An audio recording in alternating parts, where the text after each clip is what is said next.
ময়মনসিংহের ভালুকায় ছাত্রদল কর্মী নিহাত হাসান শান্তর উপর বর্বর হামলার প্রতিবাদে ও হামলাকারী মিয়াদ খান সহ অন্যান্য সন্ত্রাসীদের আইনের আওতায় এনে দৃষ্টান্তমূলক শাস্তির দাবিতে মানববন্ধন অনুষ্ঠিত হয়েছে। বিকেলে ভালুকা প্রেস ক্লাবের সামনে ছাত্রদলের সাধারণ কর্মীবৃন্দের ব্যানারে ওই মানববন্ধন অনুষ্ঠিত হয়।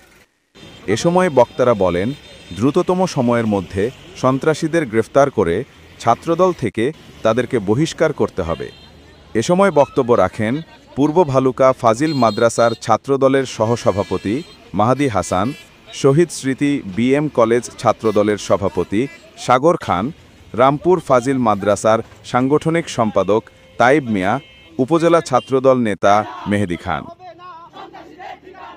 ছাত্রদল নামধারী মিয়াদ গ্রুপের মিয়াদের নির্দেশে আমাদের ভাইয়ের উপর অতর্কিত হামলা চালায় রিয়ান, নাদিম এবং মিয়াদের ছাত্রদলের সদস্যবৃন্দ। আমাদের দাবি একটাই যে আমাদের ভাইয়ের এভাবে রক্তক্ষরণ হয়েছে কেন, আমাদের ভাইয়ের দোষ কি ছিল? আমাদের একটাই দাবি যে আমাদের ভাই সুষ্ঠু বিচার পায়, আমাদের আর কোনো দাবি নেই। আর শান্ত ভাইকে যারা এইভাবে নির্মমভাবে আহত করেছে তাদের দ্রুত আইনের আওতায় আনা হোক, এটা আমার দাবি। 10টার দিকে আমাদের 3 নং ইউনিয়নের ছাত্রনেতা শান্তর উপরে নির্মমভাবে হামলা করেছে।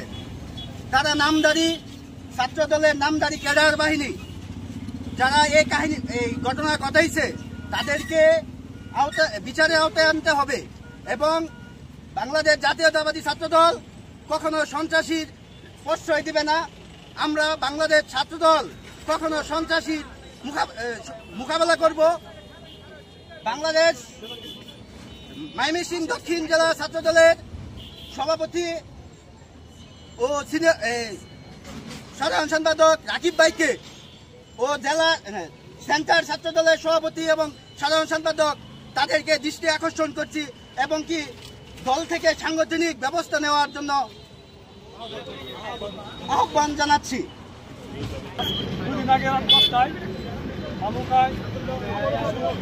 নামধারী ছাত্রদল সন্ত্রাসীরা সামান্য একটু কথার কাটাকাটি নিয়ে করে মেরে ফেলার মতো অবস্থায় সে ময়মনসিংহ মেডিকেলে মৃত্যুর সাথে পাঞ্জা করছে। আমরা ভালুকার বিএনপির সিনিয়র নেতৃবৃন্দের দিকে আশা করছি এইসব নামধারী সন্ত্রাসীদের ছাত্রদল থেকে অবিলম্বে বহিষ্কার করা হোক এবং এদের দ্রুত বিচার দাবি করছি।